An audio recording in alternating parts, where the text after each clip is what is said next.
Boa tarde, senhor presidente. Boa tarde, demais deputados. Hoje eu vim à tribuna tratar de dois temas que me parecem fundamentais e que estão interligados. O primeiro, o Dia do Meio Ambiente.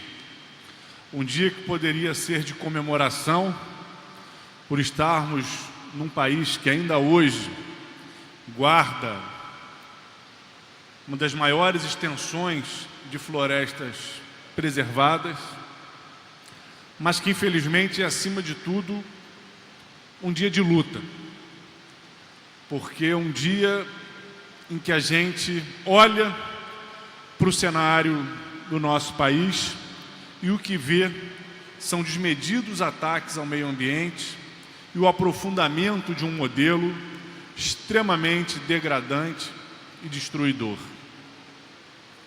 A gente, nesse momento, enquanto acontece o governo Michel Temer, a gente tem um movimento intenso de tentativa de impedir a demarcação das terras indígenas e quilombolas.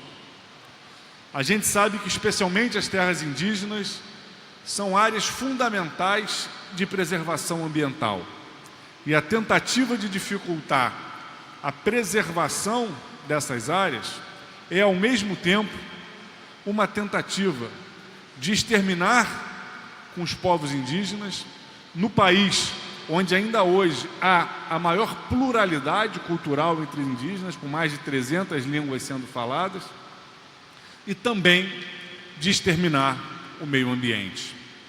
E não é indissociável o extermínio indígena do extermínio ambiental, porque algo importante que as culturas indígenas trazem para a cultura ocidental é essa indissociabilidade do seu modo de vida com a natureza. E os ataques não param aí. Seguem com a tentativa de flexibilizar ainda mais o uso de agrotóxicos, rebatizando os agrotóxicos para chamar de aditivos fitossanitários e tirando da Anvisa e de outras áreas ministeriais a necessidade de dar o seu aval e a licença para que mais agrotóxicos possam estar sendo utilizados, colocando esse controle exclusivamente nas mãos do Ministério da Agricultura. Mas, infelizmente, não para por aí. Querem retirar a identificação dos alimentos que são produzidos com transgênicos, com genes modificados. Querem diminuir e flexibilizar ainda mais os procedimentos para o licenciamento ambiental dos diferentes tipos de empreendimento. O que a gente está assistindo no Brasil é a aniquilação de qualquer política ambiental em nome de um projeto de desenvolvimento que aprofunda ainda mais o papel subalternizado do Brasil na divisão internacional do trabalho. Que o Brasil se consolide de vez como exportador de matérias-primas, de soja, de minério, de commodities, fazendo com que os nossos bens comuns, que são bens comuns, bens naturais, importantes para toda a humanidade, sejam cada vez mais devastados. E isso permeia toda a nossa vida. A gente olha para essa recente crise dos combustíveis e a gente vê uma série de elementos. Primeiro, a raiz e a natureza dessa crise, que é a política de preços da Petrobras, que é, ao mesmo tempo, uma política que retira do país a soberania na gestão e na exploração do petróleo, como aprofunda e acelera os processos de degradação ambiental.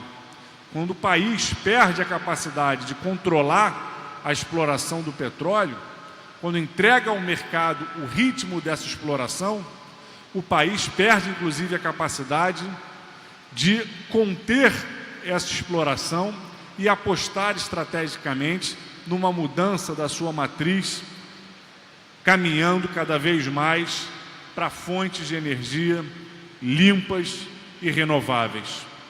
Outro ponto dessa perda de soberania e dessa crise é o fato da nossa matriz de transporte ser estruturalmente sustentada em cima do transporte rodoviário. Transporte ineficiente para grandes movimentações e também transporte movido a combustíveis fósseis, mais especificamente o óleo diesel.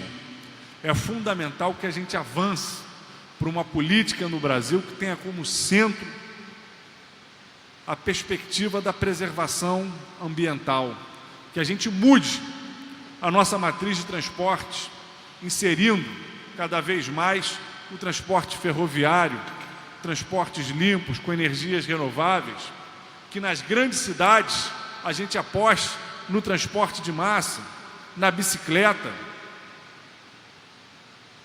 como alternativa ao transporte rodoviário e especialmente o transporte de automóveis individuais.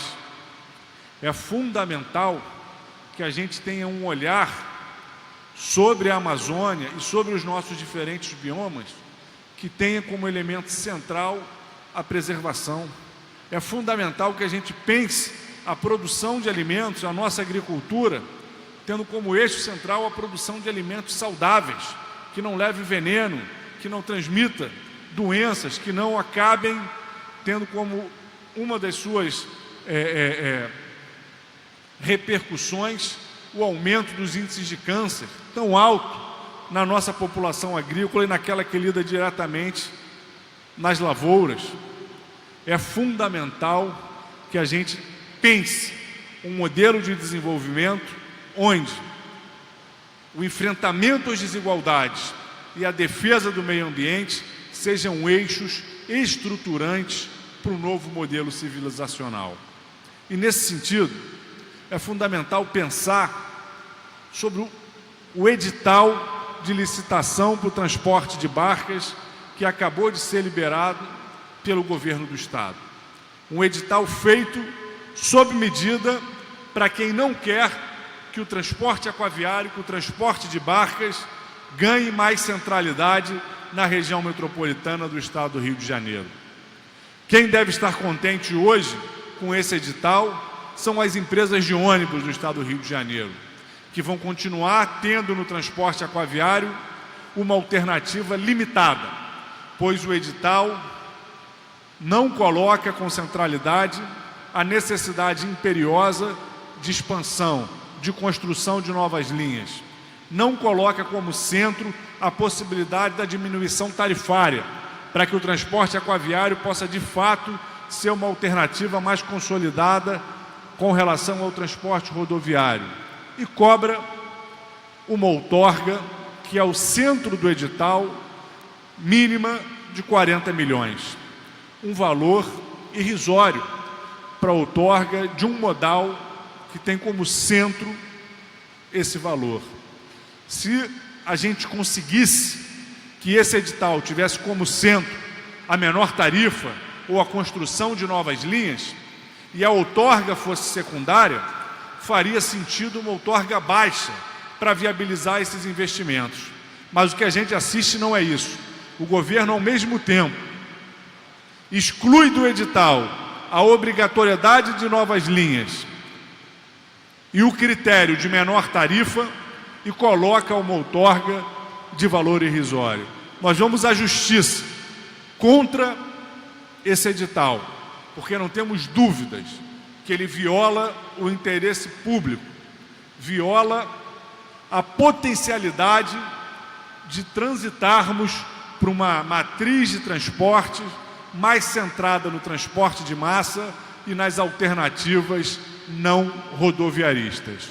No Dia do Meio Ambiente, esse edital de barcas é uma agressão a todos aqueles e aquelas que sabem a importância de enfrentarmos a matriz rodoviarista e construirmos transportes de massa que de fato possam servir ao conjunto da população. Obrigado.